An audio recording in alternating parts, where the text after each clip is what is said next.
Prime, podcast for curious mind.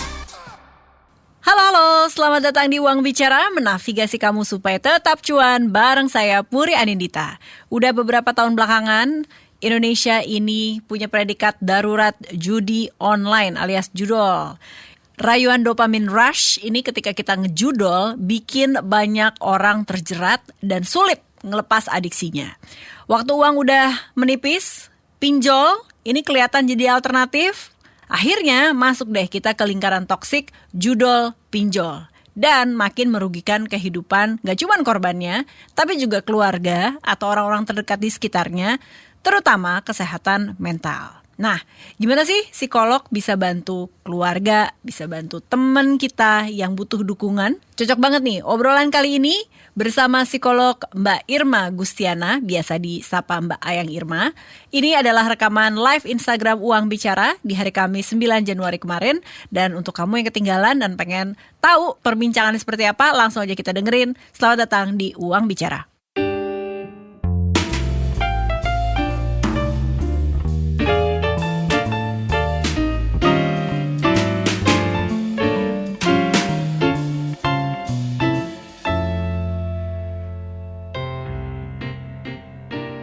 Mbak Puri, jumpa lagi. Happy New Year. Happy New Year juga. Semoga hal-hal baik akan lebih banyak datang di tahun ini ya. Amin. Mau cross check juga panggilannya bener Mbak Ayang atau Mbak Irma? Mbak Ayang dong. Mbak Ayang. Bahasa yang mengudaranya Mbak Ayang. Iya, ini nama tua panggung. muda, nama panggung ya kan. Panggilnya tetap pakai Ayang. Oke. Ayang. Aku mau mulai paling yang dasar dulu nih Mbak ya. Kan biasanya 2025 New Year, New Me. Insya Allah isi dompetnya juga new dan Amin. beranak pinak dan bertambah lagi gitu kan. Maunya ya begitu, berharapnya. Ya, gitu. Amin. Mudah-mudahan dimudahkan jalannya. Nah, tapi sekarang kan udah banyak buku yang mengaitkan psikologi sama kondisi keuangan. Pertanyaanku adalah, karena masalah ekonomi timbul masalah dengan kesehatan mental, atau justru sebenarnya karena keadaan mental kita dan perilaku kita bisa menimbulkan masalah ekonomi atau keuangan? Yang mana dulu? Ini kayak telur dulu atau ayam dulu gitu ya? Ya, jadi sebenarnya dua-duanya itu saling dan silang sih Mbak Puri ya. Jadi kalau misalnya gini loh, ada yang namanya financial stress ya. Jadi memang kondisi stres yang dialami seseorang physically, mentally, yang itu memang diakibatkan karena adanya permasalahan dari sisi ekonomi atau keuangan gitu ya. Dan mostly memang kebanyakan mereka yang nggak bisa mengelola keuangan dengan sangat baik, itu ada kerentanan dari segi mental gitu ya. Sehingga pada akhirnya memang nggak bisa cukup terampil gitu dalam proses mengatur atau mengelola keuangan ya. Di sisi yang berbeda, orang yang memang punya permasalahan secara ekonomi, tadinya mungkin dia fine-fine aja gitu ya, tapi kemudian mungkin dia mengalami kejadian yang sangat mengejutkan dalam hidup. Contohnya waktu pandemi, ya kan? Bangkrut banyak banget gitu ya, harus mindahin anaknya sekolah dari sekolah yang bintang 5 ya, terus kemudian ke sekolah yang mungkin yang biasa sekali, kemudian yang kena layoff ya. Ini akhirnya mengganggu kan dari segi kejiwaannya. Nah, akibatnya mengalami financial stress gitu ya. Jadi kedua hal ini memang sangat mungkin orang yang mentalitasnya nggak sehat, ini mengakibatkan dia mengalami gangguan secara keuangannya dia. Atau orang yang memang tadinya juga nggak apa-apa gitu ya, tapi dia boros, lifestyle-nya terlalu extraordinary gitu ya, terus akhirnya juga mengakibatkan dia mengalami gangguan juga gitu. Jadi dua-duanya ini sangat amat saling mempengaruhi sih, antara si mental sama si financial stress ini gitu. Oke, nah ini juga selalu sedih ya, kita udah sering ngomongin judi online dalam 2 tahun ke belakang. Lebih sedihnya lagi, orang-orang yang mengakses judi online ini adalah orang-orang yang kelas menengah ke bawah, gitu ya. Nah, aku pengen tahu dari perspektif psikologi gitu ya. Menurut Mbak, kenapa sih itu bisa kejadian? Bahkan orang-orang yang mengakses itu bukan yang nggak tahu loh itu judi, bukan yang nggak paham bahwa kalau judi probabilitas untuk dapat uangnya tuh super kecil gitu ya. Betul. Belum lagi kita ngomongin spiritualitas bahwa tidak boleh secara agama dan sebagainya. Udah paham gitu, Mbak. Udah paham. Tapi tetap terseret, akhirnya kejeblos. Jika anggota keluarganya mau bantu, tapi dalam berapa lama kemudian kejeblos lagi atau adiksi lagi. Nah, itu apa ya? Kalau memang masuknya sudah pada tahap adiksi, ini kan pasti siklusnya akan berulang ya, gitu kan. Sehingga memang membutuhkan banyak sekali gitu dukungan, kemudian kemauan juga dari yang bersangkutan gitu kan. Nah, memang kenapa kok orang gampang banget terjerat dengan yang namanya judi online ya, atau mungkin pinjaman online gitu ya, judol sama pinjol ya. Yang pertama udah pasti karena kehidupan kita di masa sekarang ini kan akses terkait sama teknologi ini sangat luar biasa. Jadi mulai dari lini mereka ekonominya mungkin marginnya yang rendah gitu ya, sampai yang memang secara kemampuan finansial sangat baik pun ini nggak akan kebal gitu loh sama yang namanya paparan judi online atau pinjaman online ini. Karena kan di aplikasi itu sangat mudah gitu ya. Nah, kemudian kalau misalnya memang kontrol dirinya kurang, kebutuhannya ada, misalnya sandang pangan papan, dia tuh nggak punya tuh, ya artinya urusan yang basic banget dia nggak tercukupi, maka kan otaknya akan bekerja mencari cara. Lalu aksesnya nih ada nih, maka ya tadi tanpa berpikir panjang lagi, ya aksesnya ada, kemudian dia akan melakukan itu ya, gambling kan, ya syukur-syukur nanti menang gitu ya. Padahal betul kata Mbak Puri, probabilitasnya tuh kecil banget gitu ya. Mungkin awal-awal dia menang gitu ya, tapi besok-besok kan itu nggak seperti itu lagi ya. Kemudian ada juga tuh yang namanya ilusi kontrol gitu loh. Jadi ilusi kontrol tuh apa sih? Kayak misalnya kita merasa bahwa mereka bisa menang karena pakai strategi. Jadi itu sebenarnya hanya ilusi aja gitu kan. Jadi pokoknya saya udah pakai strategi nih gitu kan. Jadi sebenarnya ya ketika dicoba ya mungkin banyak kalahnya juga gitu kan, tapi mereka merasa bahwa itu adalah cara di mana dia nanti mampu gitu ya untuk memenangkan judi online tadi gitu. Terus kemudian ada juga yang memang akhirnya terjerat di judi online ini karena ternyata itu bisa jadi pelarian gitu. Jadi daripada pusing mikirin ya gimana nih kehidupan kok kayak berat banget. Nah, ternyata itu jadi mekanisme dia gitu untuk melarikan diri dari tugas tanggung jawab ya, atau mungkin mencari nafkah yang memang ya tadi ya begitu intens ya, dan pada akhirnya mereka akan melakukan tadi ya. Kemudian memang ada sensasi kesenangan. Makanya kenapa bisa keranahnya jadi kecanduan, karena kan ketika ada sensasi kesenangan, adrenalinnya bekerja dengan sangat aktif, dopaminnya juga jadi teraktivasi. Nah itu yang kemudian menjadi siklus pengulangan. Nah pada akhirnya memang menjadi candu, sehingga fungsi berpikir dia, fungsi eksekutifnya udah nggak bisa lagi bekerja dengan sangat maksimal karena tadi dopaminnya udah sangat luar biasa bekerjanya gitu. Jadi keracunan nih, quote and quote, ibaratnya tuh otaknya udah keracunan banget gitu dengan fungsi kesenangan tadi gitu. Maka segala sesuatu yang sangat berlebihan ya pasti dampaknya juga nggak bagus gitu secara mental dia gitu kan. Sama ini Mbak, gara-gara kita kan Squid Game season 2 kan baru keluar nih. Gara-gara tadi Mbak bilang ada ilusi kontrol, aku mau cross check nih ya. Di salah satu adegan Squid Game season 2 itu kan ada orang yang nawarin satu roti yang bisa kamu konsumsi sekarang atau lotre sekarang. Ternyata hampir semuanya, dan ini kebetulan yang dikasih pilihan tuh adalah orang-orang tunawisma atau homeless. Rata-rata milihnya lotre. Aku asumsikan memang ini probabilitas aku nih biar bisa dapat duit daripada cuma roti doang gitu ya. Nah akhirnya seperti kita terduga lotrenya juga amsyong dong ya kan. Benar. Terus tapi menurut Mbak apakah itu contoh ilusi kontrol atau sebenarnya secara psikologi tuh ada latar belakangnya kenapa orang cenderung ketika dipilih nih pilih makan roti kenyang sekarang atau lotre, orang-orang pada pilih lotre? Ya, pertama, balik lagi sih, individu, tiap kita itu kan pasti punya kapasitas regulasi diri, ya kan, yang membuat mereka jadinya berpikir jernih, berpikir jauh. Ya, tapi itu kan skill. Nah, skill itu tuh nggak semua orang bisa dapetin gitu. Nah, mostly kebanyakan kalau dia itu tekanannya banyak gitu kan, misalnya karena waktu, karena kebutuhan, ya kadang-kadang yang bekerja itu adalah otak untuk survive kan. Gitu kan, gimana caranya saya bisa survive gitu, walaupun ternyata mungkin mengorbankan banyak hal gitu ya, waktunya ya kan, atau mungkin tadi istilahnya ini nanti pasti bisa menang kok gitu kan. Jadi kayak dia berimajinasi sendiri, bikin strategi sendiri gitu ya, karena tadi ada tekanan-tekanan tertentu. Nah, si kontrol diri inilah sebetulnya ibaratnya modalitas seseorang sih. Mungkin dari 1.000 orang gitu ya, yang punya kontrol diri yang baik tuh paling berapa persen gitu kan.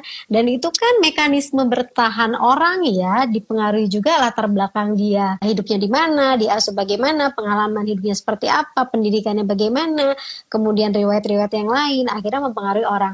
Dan kemudian ada yang namanya konformitas gitu. Konformitas kan, kalau berada dalam satu komunitas, yang lain melakukan, so kalau aku enggak, terus kayak aku tuh kayak orang yang enggak belongs tuh loh, kayak sesuatu yang aneh aja gitu. Nah ini juga menjadi tekanan gitu. Jadi kayak grup yang semacam tadi gitu ya, kalau misalnya banyak orang yang milih saya enggak, saya tuh ternyata beda ya. Nah rasa berbeda itulah yang sebetulnya jadinya membuat dia nggak bisa lagi berpikir jernih, yang mendingan ikut aja deh gitu. Apa kata orang aku ikut deh, orang itu disuruh milih itu ya udah aku milih itu aja gitu kan. Sekarang gini deh, untuk orang-orang yang sudah merasa yang tadinya bilangnya kan gini, aku kan judi rekreasi, aku tuh tahu kok kalau misalnya judi duit bisa hilang, tapi kan ini rekreasi gitu. Lama-lama terperosok. Atau ada juga profil yang kayak, loh ini suamiku loh, ini partner hidupku, atau ini adik aku. Dikasih tahu udah gitu ya, diingetin udah, bahkan dibantuin kehidupan sehari-harinya udah, tapi kok nggak sadar-sadar ya, nggak ada perubahan perilaku. Nah, apa yang bisa kita bantu sebagai orang terdekat selain tentunya konseling atau bertemu terapis atau psikolog ya? Support apa yang bisa kita kasih? Oke.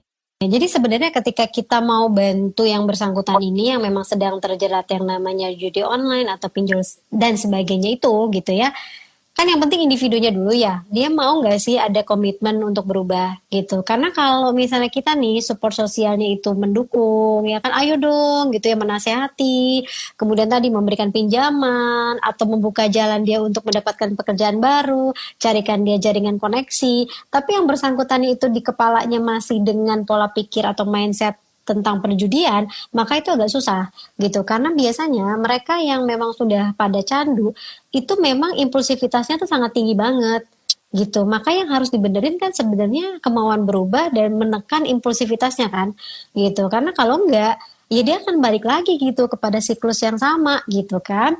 Terus kemudian kebanyakan dari mereka juga denial. Kalau dia sudah merasa denial, sementara kita keluarganya merasa kamu tuh udah nggak bener loh, ini jalannya seperti ini gitu ya. Kamu tuh udah habis-habisan gitu ya, segala macam tabungan, ngejual barang dan sebagainya gitu kan demi judi online.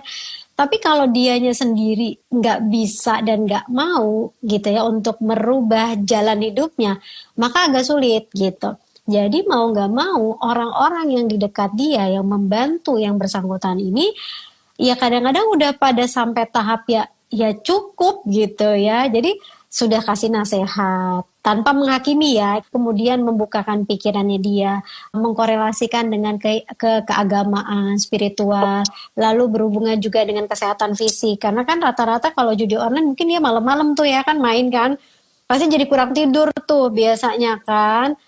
Itu kan juga mempengaruhi ya kesehatan fisik dia. Terus kemudian juga ya bisa jadi hubungan sama pasangannya juga nggak harmonis ya, atau sama anaknya, atau sama siapapun gitu. Jadi pada intinya adalah support system dukungan keluarga itu sangat dibutuhkan. Lalu kemudian ya udah pasti memang kalau sudah adiksi berarti rehabilitasi.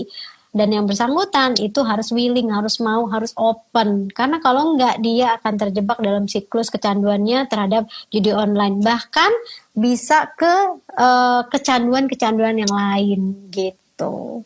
Menular ke kecanduan yang lain tuh contohnya apa Mbak? Ya nafsa, sangat mungkin. Karena mau lari dari realita ya, terlalu berat ya, aku nggak ngerti cara jadi nyelesainnya gitu ya. Kayak dia tuh dia di maze gitu ya, jalan sana jalan sini dia sendiri juga bingung gitu kan, dia bingung mau kemana mau gimana ya kan, dan pada akhirnya karena itu sudah ada rasa candu terus pasti kan dia akan mencari sensasi yang lain dong gitu kan. Nah udah pasti bisa jadi kenapsa, seks bebas ya kan. Nah itu sangat memungkinkan sekali karena karena otaknya sudah tidak bisa berpikir logis, fungsi eksekusinya sudah tidak bisa bekerja dengan sangat baik sekali gitu. Jadi kerusakan otaknya juga udah pasti ada terjadi karena candu tadi gitu kan. Kalau candu tuh udah nggak bisa enggak, gue harus main, kalau enggak tuh gelisah. Nah kalau udah sampai tahap itu, seseorang tuh harus aware banget, ini kok begini ya. Nah, kesadaran itu loh Mbak Puri yang benar-benar harus dibangun dari si individu. Ini tuh udah red flag loh gitu kan. Tapi kalau dianya enggak, memang agak susah sih gitu. Jadi agak sulit banget gitu. Bahkan aku pernah punya beberapa case gitu ya, sampai ratusan juta segala macam. Itu bolak-balik dibawa sama keluarganya.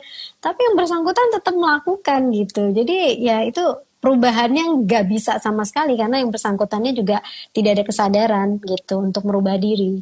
Jauhi pergaulan itu karena biasanya itu tuh misalnya gini, kayak kita udah enggak lah gue udah nggak main nih, terus tiba-tiba dia ketemu nih sama pertemanan di mana ya memang aktivitasnya ya judi online itu. Nah, itu yang akhirnya mempengaruhi yang bersangkutan untuk kembali dengan siklus yang sama. Jadi, kita harus berani banget untuk memutus pertemanan ketika kita tahu bahwa saya pertama kali mengenali ini itu dari teman-teman. Misalnya ajakan-ajakan ya. Bahkan tuh ya anak-anak SMA itu udah bisa ngelakuin itu karena ada yang depositnya tuh murah-murah gitu kan, 10.000 gitu kan. Mereka udah bisa ngelakuin itu dan mostly kebanyakan memang tuh dari teman. Intinya adalah ya kesadaran ada, kemudian jauhi tuh lingkungan yang mengajak perjudian online karena kalau nggak bisa gitu. Harus berani sih membuat keputusan penting dalam hidup. Itu tadi psikolog Ayang Irma atau Mbak Irma Gustiana yang udah kita tanya-tanya soal gimana cara psikolog membantu orang memutus adiksi judol dan pinjol. Saya masih akan banyak tanya-tanya lagi, jadi jangan kemana-mana, tetap di Uang Bicara. Bagaimana kamu melihat cinta? Seberapa jauh eksplorasimu soal cinta? Nikah, pacaran, cinta aja nggak cukup gitu. Tapi kalau saya bilang cinta aja tuh cukup. Makna cinta, Cile, aduh. Pokoknya ketika bilang cinta itu gue cuma tahu kalau you fall in love with the person and the complete package of the person ya. Cinta itu bisa menyenangkan, tapi cinta itu kadang rumit. Tiap orang punya ragam cerita cintanya. Love Buzz membebaskan kamu mendefinisikan dan mengalaminya. Ekspektasi itu ada kayak banting-banting meja, banting-banting piring gitu. Tapi gue ngerasa if I feel it, I need to say it. Dengarkan Love Buzz di kbrprime.id. Tersedia juga di platform mendengarkan podcast lainnya. Love Buzz, membicarakan perkara yang tidak dibicarakan ketika berbicara perkara cinta.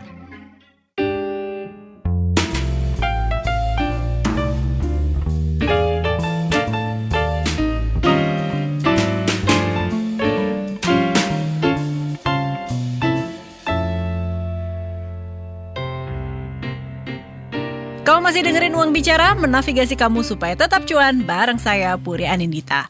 Episode ini kita lagi ngobrolin cara detoksifikasi mental dari adiksi khususnya judol dan pinjol bareng psikolog Irma Gustiana atau yang biasa disapa Mbak Ayang Irma. Yuk kita lanjut. Tadi Mbak pakai kata rehab atau rehab gitu ya, rehabilitasi. Misalnya kita pakai analogi narkoba, drugs lah gitu. Kita rehab biasanya suka ada rumah, pokoknya ada lingkungan yang sangat terpisah dengan lingkungan sehari-harinya gitu kan, ada konselornya, mungkin teman-teman yang sama gitu punya masalah yang sama. Nah, kalau ini diaplikasikan pada adiksi judi online atau sudah terjerat pinjol utama yang ilegal, apakah hal-hal serupa juga sama atau gimana Mbak? Ya. Yang pasti yang pertama sih kita assess dulu ya. Artinya kalau misalnya teman-teman psikolog tuh biasanya akan melakukan assessment dulu. Jadi menilai seberapa beratnya perilakunya atau mungkin kalau udah sampai pada tahap ada candunya sampai seberapa besar dipengaruh kepada kehidupannya.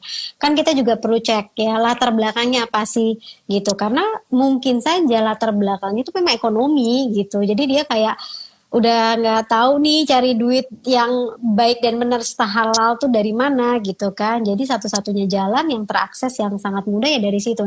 Kita perlu cek juga latar belakangnya seperti apa, di mana dia bergaul, dari mana dia tahu, kita assess ya. Terus kemudian kalau mereka yang candu judi online seperti ini sebetulnya tidak perlu diisolasi di tempat tertentu gitu ya. Itu sebenarnya masih bisa untuk terapi-terapi seperti CBT, ya kan, cognitive behavior therapy, atau memang terapi berkelompok dengan beberapa orang yang memang terindikasi melakukan aktivitas perjudian secara online dan mengganggu keseluruhan kehidupannya. Jadi kayak kita tuh melakukan terapi support group gitu ya, dan ini bisa kita lakukan 3, 4, bahkan mungkin 5, 6 orang ya. Terus kemudian udah pasti kita mesti kembali merubah mindset berpikir dia. Yang dikasih berarti apa? Pendidikan finansial kan pastinya gitu kan. Jadi diajari kembali gimana caranya mengelola diri dan keuangannya supaya ini nanti tidak mempengaruhi hidupnya secara keseluruhan dalam arti yang negatif. Ya, kita bisa menghadirkan financial planner ya, kemudian juga mungkin ya konselor psikoterapis tertentu ya. Ini sangat mungkin sekali gitu. Jadi mindsetnya kita bantu, kita ubah ya. Terus kemudian salah satu teknik yang juga bisa diajarkan ke mereka itu adalah dengan terapi mindfulness gitu ya. Jadi itu untuk apa? Salah satunya untuk mengajarkan mereka mengendalikan pikiran spontan atau impulsifnya. Ya, atau misalnya mikirin pokoknya harus deh gitu ya, kalau enggak gimana gitu. Karena itu yang coba kita ajarkan. Jadi supaya dia merasakan dulu, oke, ini sekarang mesti bagaimana? Harus, jangan gitu kan. Jadi dia belajar untuk mengelola emosinya dan refleks keinginannya supaya tidak lagi melakukan itu. Tapi kalau misal kita jadi orang terdekat nih, jadi istrinya, adiknya, dan sebagainya, udah gemes banget dan bahkan mungkin apa yang dia buat ini mempengaruhi nih keluarga, ekonomi keluarga. Jika belum muncul kesadaran itu, stimulus apa nih yang kita bisa lakukan supaya tergerak lah bahwa tahu ini tuh masalah, karena mungkin buat mereka bukan masalah. Ya kadang-kadang gitu ya, menurut kita masalah, buat mereka yang bermasalah ini nggak masalah loh. Itu tuh banyak banget kejadian seperti itu gitu ya, karena tadi kan denial tadi gitu kan. Jadi karena dia udah denial, terus kemudian mekanisme dia begitu untuk mempertahankan dirinya, dan ketika kita coba bantu, coba support, ya akhirnya nggak masuk gitu loh ke dalam pikirannya dia gitu ya. Memang yang paling tepat adalah kesadaran diri sih gitu kan, itu ya. Tetapi gimana kalau enggak gitu kan ya. Yang paling penting banget sih sebenarnya beberapa kasusku itu ternyata juga perlu dibantu dengan medikasi secara oral gitu. Karena kan impulsif ya, punya masalahnya cukup berat lah karena mengganggu fungsi dirinya sendiri kan. Nah, ini kan juga kadang-kadang kalau dengan terapi tertentu ya kan, atau diajak ngobrol tapi pikirannya kemana-mana, ya udah pasti dia nggak akan bisa sampai tuh infonya ya. Jadi kadang-kadang membutuhkan level yang berikutnya. Ya dia kadang-kadang juga membutuhkan obat-obatan tertentu dari gitu ya, misalnya psikiater, teman sejawat kita gitu kan, untuk membantu dia yang terhubung dengan gimana otaknya bekerja, ya kan. Sesudah itu baru nanti kita bisa masuk kepada proses konselingnya, pada proses memberikan nasihat ya. Kalau dia sendiri dalam proses yang tenang, yang aman, otaknya bisa mencerna, konsentrasinya bisa bagus ya, terus dia sudah dalam dirinya sendiri sudah terjaga dengan cukup baik ya, ya biasanya itu cukup bisa dia terima gitu. Dan kemudian langkah berikutnya adalah ya udah kita punya program-program gitu untuk mengembalikan fungsi dia secara lebih baik, lebih sehat, dan kemudian mengarahkan dia pada pekerjaan-pekerjaan yang sesuai dengan bidang-bidang yang dia sukai, atau mungkin bidang lamanya dia kemudian kita maksimalkan dan kita support, kasih dukungan keterampilan, misalnya seperti itu. Kemudian itu nggak bisa 1-2 kali, memang harus terus-menerus berkelanjutan sampai benar-benar dia bisa mandiri secara finansial. Mandiri secara finansial ini juga subjektif ya, karena indikatornya beda-beda. basicnya dia udah bisa tercukupin kah? Apakah dia sudah bisa mulai menabung? Apakah ada indikator volume uang tertentu gitu ya? Itu juga masing-masing pasti beda-beda. Makanya kenapa nggak bisa satu orang atau dua orang? Pasti membutuhkan expertise di situ. Dan expertise-nya juga kadang-kadang nggak cuma bisa psikolog aja, pasti bisa jadi butuh juga psikiater, psikolog klinis, dan bisa juga tadi financial planner. Karena kalau udah masuk kategori candu, itu nggak bisa sendirian kan? Itu memang harus banyak orang gitu ya. Bahkan kadang-kadang juga ada beberapa case ketika pasangannya sudah tidak lagi sanggup untuk memberikan dukungan secara mental gitu ya. Artinya dia udah capek juga gitu. Ini jadi toxic gitu loh. Dia sendiri harus menjaga mental dia gitu sebagai seorang pasangan gitu kan. Nah, pada akhirnya ada yang memang menyerah gitu. Itu ada tuh yang seperti itu. Karena sudah merasa tidak sanggup lagi gitu. Nah, biasanya ini akan jadi peristiwa yang bikin shock buat yang bersangkutan. Nah, ada beberapa orang itu menjadikan turning point-nya dia. Ketika ada peristiwa yang bikin dia kaget, shock, loh kok begini ya jadinya. Nah, itu bisa jadi turning point-nya. Akhirnya dia berubah, bisa jadi seperti itu. Tapi kan kita nggak mau juga ya Mbak Puri ya, orang sampai tahap shock dulu gitu kan, baru nanti dia berubah gitu. Tapi memang sulit. Perubahan sebuah perilaku itu pasti ada kesadaran atau dia mengalami peristiwa yang bikin dia kaget atau shock. Biasanya seperti itu. Kalau tadi kita ngomonginnya portfolio lebih banyak ke judi online gitu ya. Ini pay later atau pinjaman online. Bisa jadi kan ini hal yang tadinya kita pikir enggak, aku ada kok uangnya, sampai bisa bergulung akhirnya menjerat kita sendiri. Nah, silakan deh Mbak, gimana nih kalau khusus untuk pinjaman online ketika alternatifnya atau pilihannya itu legal kalau ini? Sebenarnya itu kan pilihan ya. Jadi ya balik lagi, seseorang itu perlu tahu membedakan wants sama needs. Ini memang legal, betul. Pay later segala macam tuh ya sekarang kan udah banyak yang OJK segala macam gitu ya. Dan kemudian kemudahan-kemudahan. Sementara gaya hidupnya tinggi ya kan. Terus kemudian ya ada kemudahan yang mau nggak mau itu choices dan dia memilih untuk itu. Nah seringkali yang terjadi individu itu sulit membedakan antara ini wants apa needs. Benar nggak sih saya butuh ini? Karena kalau nggak kita akan CO di semua keranjang-keranjang itu, benar nggak sih? Dan pay later itu sangat memudahkan sekali memang untuk kita punya sesuatu yang fancy dan kita karena takut FOMO gitu kan, akhirnya kita punya walaupun itu berhutang berbulan-bulan ya kan, 2 tahun 3 tahun gitu demi mendapatkan itu karena pengakuan atau validasi lah gitu kan. Nah yang harus dilakukan seseorang itu pertama pilihan ya. Agak sulit buat mereka yang ada impulsivitas dalam segi pembelanjaan ya. Jadi kayak misalnya impulsif buyer ya, itu perlu banget belajar mindfulness sih menurutku. Karena ketika dia nggak berpikir jauh atau misalnya terlalu berpikir, oh udahlah nggak apa-apa gitu ya, tanpa dia sadari, ya pada akhirnya akan menjadi siksaan yang berbeda buat dia ya. Jadi intinya adalah coba tolong banget, ini sebenarnya butuh atau ini cuma kepengenan. Ingin sama butuh beda ya. Kalau butuh itu kalau saya nggak dapetin itu saya bisa mungkin kelaparan misalnya gitu kan. Kalau misalnya pun saya harus memilih itu kayak makanan gitu ya, karena makanan mungkin udah bisa ya. Aku juga baru tahu tuh kalau misalnya makanan bisa ternyata ya. Aku baru tahu loh Mbak Puri. Ya ampun, even makanan pun sekarang seperti itu. Tapi kalau saya nggak mesen di situ, apakah saya tetap bisa survive gitu kan? Apakah satu-satunya jalan saya untuk memenuhi kebutuhan pangan saya itu harus melalui aplikasi gitu kan? Nah, itu harus dalam pemikiran yang mendalam. Oh enggak kok, masih ada nasi dan telur. Oke, berarti itu aja gitu. Ngapain pakai pay later untuk makanan misal kayak gitu kan? Jadi harus benar-benar tuh deep banget dalam berpikirnya supaya kita jadi nggak kebablasan sih.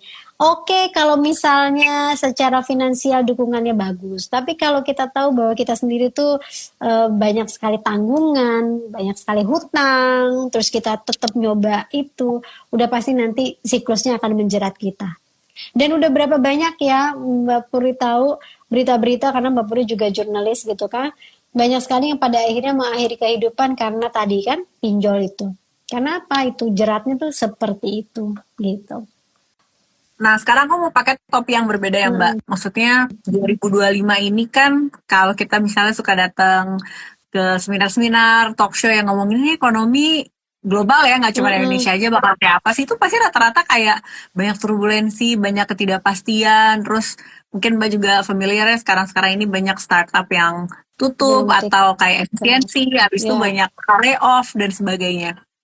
Apa yang Mbak mau bilang nih ya ke teman-teman yang lagi berjibaku banget nih, kayaknya hidup lagi berasa berat banget karena divisinya ditutup misalnya gitu. Akhirnya dia kebagian jadi gerbong ikut kena layoff, dapat kerja juga belum gitu ya. Tapi kita juga tahu kok opsi-opsi yang tadi baru kita omongin, apalagi judi online itu tuh membahayakan gitu ya. Nah, untuk teman-teman kita nih yang lagi berjibaku banget, Mbak, mau bilang apa? Supaya seenggaknya mentalnya sehat dulu, dan akhirnya kita menelurkan kesempatan-kesempatan baru nih buat kita. Ketika layoff atau bangkrut, itu masuk kategorinya berduka. Ya, jadi grieving itu bukan soal sebab kematian aja, gitu kan. Kehilangan pekerjaan itu juga grieving, ya. Patah hati itu juga grieving, gitu kan. Jadi ketika kita mengalami itu, udah pasti yang pertama kita akan mengalami fase yang shock dulu kan, itu udah pasti. Nah, disitulah kita harus menerima emosi kita. Nah, terima emosinya tuh biasanya apa sih yang paling sering muncul? Ya pasti kita marah, ya kan, terus sedih, kaget, karena kita shock gitu ya.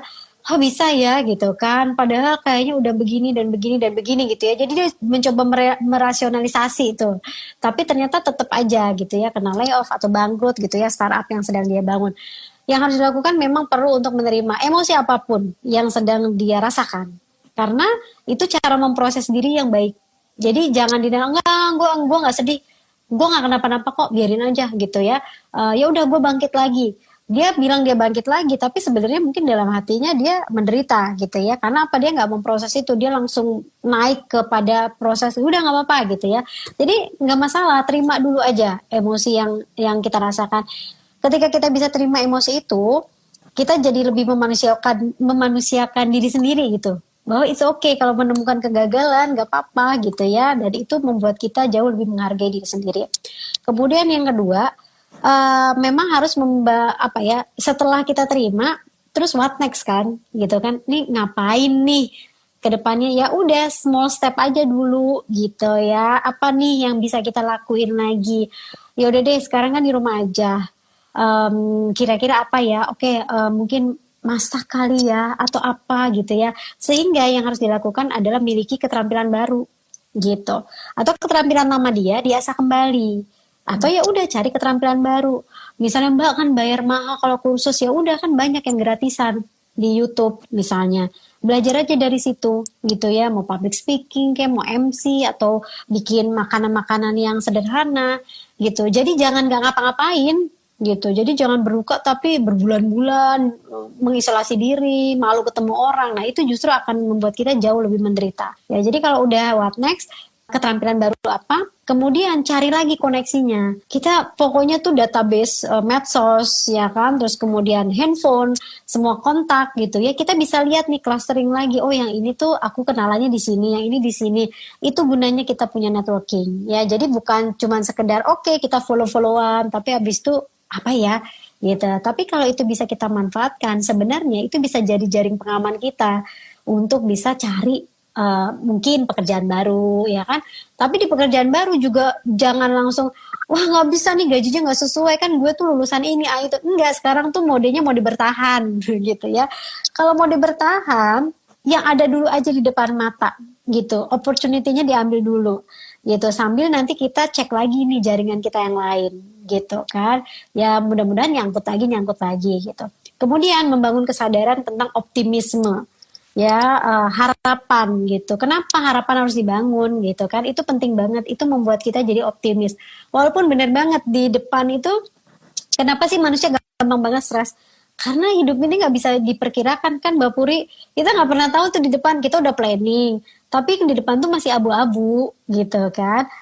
karena itu abu-abu, maka kita harus optimis gitu ya, bahwa oh ya udah, misalnya hujan lagi lebat banget, tapi udah tahu itu jalannya di sana pasti kalau kita lurus belok kanan belok kiri nanti ketemu kok jalannya.